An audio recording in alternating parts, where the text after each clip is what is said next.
মাওলা রাব্বে কারীম এই দেশটাকে ভালোবেসে যে কোনো আল্লাহ সন্ত্রাসের সাথে জড়িত ছিল না, যে মানুষটা ক্ষমতার মসনদ নিয়ে কারাকারি করে নাই, যে মানুষটা নিজের জীবনকে দেশের জন্য দিনের জন্য উৎসর্গ করে দিল, আমার কলিজার টুকরা শরীফ উসমান বিন হাদি, তার কবরটা আল্লাহ তার জীবনের গুনাহগুলো মাফ করে দাও।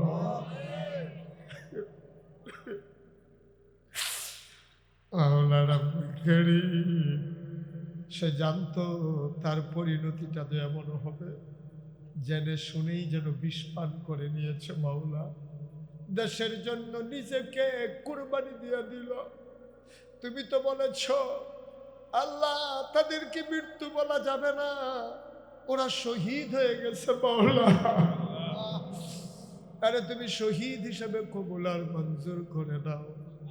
আমার মনে আছে কুমিল্লা টাউন হলে ইনকিলাব মঞ্চের প্রোগ্রাম হলো, ওরা আমাকে প্রধান অতিথি করে নিয়ে গেল।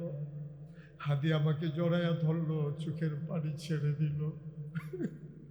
আমি বক্তৃতা দিচ্ছিলাম, মাঝে মাঝে আমার হাদি স্লোগান দিচ্ছিল, আমার কানে যেন আজও তার কণ্ঠের ধ্বনিটা ভাসতেছে। মাওলা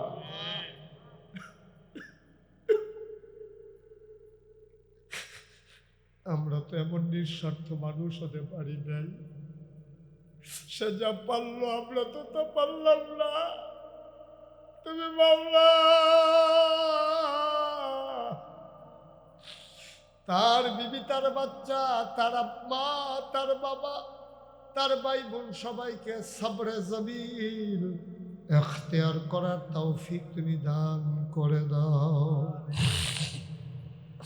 ইয়া রাব্বাল আলামিন।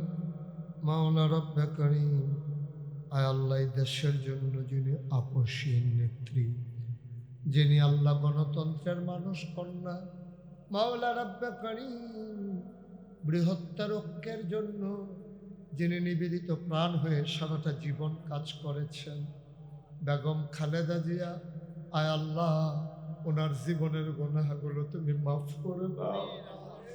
আয় আল্লাহ ওনাকে তুমি কবুল আর মঞ্জুর করে নাও।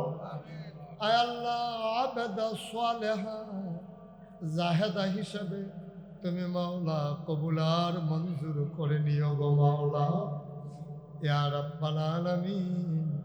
আয় আল্লাহ আমরা সবাই মিলে ভিক্ষা চাই, আমাদের সবাইকে তুমি কবুল আর মঞ্জুর করে নাও।